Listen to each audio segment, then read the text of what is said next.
فیض احمد فیض اور احمد سلیم پاکستان کے دو بڑے نام جن کا فکری سفر مارکسزم کی روشنی میں طے ہوا۔ ان کی شاعری انسانیت کو جبر و استحصال سے نجات دلانا اور ایک منصفانہ معاشرے کی تکمیل رہا۔ فیض صاحب ایک مزاحمتی اور آزادی کے شاعر مانے جاتے ہیں۔ ان کی مزاحمتی، انقلابی اور بامانی شاعری جہاں پسے ہوئے طبقوں کے دلوں کی آواز ہے، وہاں جابر طبقے کے لیے خطرے کی گھنٹی ہوئی۔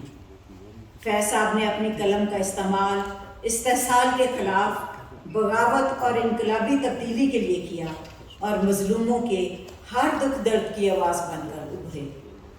فیض احمد فیض تیسری دنیا کے وہ عظیم ترقی پسند شاعر ہیں جنہوں نے اپنے سائے تلے انگنت نوجوانوں کی تربیت کی، رہنمائی دی اور ترقی پسند تحریک کا حصہ بنایا۔ احمد سلیم فیض صاحب کے شاگرد، رفیق اور نظریاتی ساتھی تھے۔ فیض صاحب کے بڑے پن کو سمجھنا ہو تو احمد سلیم کے ساتھ ان کی رفاقت کا جائزہ لینا ضروری ہے۔ آج میں فیض صاحب کے دو مخصوص پہلوؤں پر بات کروں گی جنہوں نے احمد سلیم کے نظریاتی سفر کو مضبوط بنایا اور انسان دوستی کی روایت کو پروان چڑھایا۔ وہ دو پہلو ہیں فیض صاحب کا اپنی نئی نسل کو تیار کرنے کا عملی رویہ اور مستقبل کے حوالے سے ترقی پسندانہ ویژن۔ ان کی ان دونوں خوبیوں کی سب سے اہم مثال ہمارے سامنے احمد سلیم ہے۔ احمد سلیم 26 جنوری 1945 پنجاب میں میانہ گوندل نامی گاؤں میں پیدا ہوئے۔ ابتدائی تعلیم گاؤں سے حاصل کی۔ گاؤں میں ہائی اسکول نہیں تھا تو ان کی پھپھو جو پشاور میں رہتی تھی ان کو اپنے ساتھ پشاور لے گئی، جہاں احمد سلیم نے میٹرک تک تعلیم حاصل کی۔ پشاور میں ان کی عظیم ہستی باچا خان کے ساتھ ملاقاتیں رہیں جن کا ان کے دل و دماغ پر گہرا اثر ہوا۔ کالج کی تعلیم حاصل کرنے کے لیے انہیں کراچی جانا پڑا، جہاں وہ کسی رشتہ دار کے گھر میں رہ کر اردو کالج میں فرسٹ ایئر کے اسٹوڈنٹ بنے۔ ان دنوں احمد سلیم اردو میں شاعری کرنے لگے تھے۔ افکار رسالے میں ان کی شاعری چھپنے لگی۔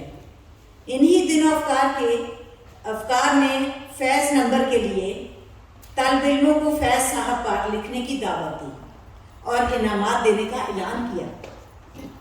احمد سلیم کی لکھی ہوئی فیض پر نظم کو پہلا انعام دیا گیا۔ یہ فیض صاحب کی کتابوں کا ایک سیٹ تھا جن پر فیض صاحب نے اپنے دستخط کیے ہوئے تھے۔ احمد سلیم نے اپنا پہلا انعام فیض صاحب سے ان کی کتابوں کا سیٹ لیا اور سڑک کے کنارے پرانی کتابیں بیچنے والے کو فیض صاحب کی کتابوں کا وہ سیٹ صرف 30 روپے میں فروخت کر دیا اور قریب کے کسی ڈھابے پر جا کر بڑے دنوں کے بعد پیٹ بھر کر روٹی کھائی۔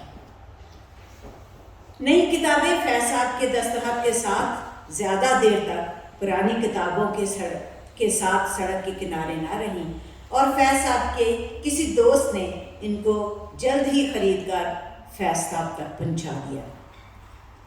فیض صاحب نے احمد سلیم کو اپنے پاس بلایا اور ان کے حالات و واقعات جاننے کی کوشش کی۔ یہی وہ ملاقات تھی کہ جس نے احمد سلیم کو فیض احمد فیض کی ہمدردانہ سوچ، سماجی فکر اور آرٹ کے ساتھ ہمیشہ کے لیے جوڑ دیا۔ انہوں نے ڈیموکریٹک اسٹوڈنٹ فیڈریشن یعنی کمیونسٹ پارٹی آف پاکستان کے اسٹوڈنٹ ونگ میں بھی حصہ لیا اور اپنی جدوجہد کا منظم اور بھرپور انداز میں آغاز کیا۔ احمد سلیم اپنی کتاب میری دھرتی میرے لوگ میں لکھتے ہیں، جب میں فیض صاحب سے ملا تو میری عمر 17 یا 18 برس ہوگی۔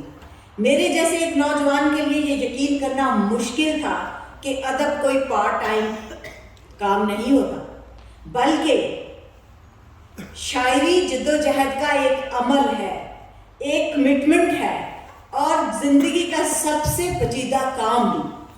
فیض صاحب سے میں روز ملنے لگا اور ان کی لائبریری میرے لیے وہ درسگاہ بنی جس نے مجھے سمجھایا کہ شاعری انسان کے حالات تو نہیں بدل سکتی، مگر ان کے حالات بدلنے کا ایک اہم ذریعہ تو بن سکتی ہے۔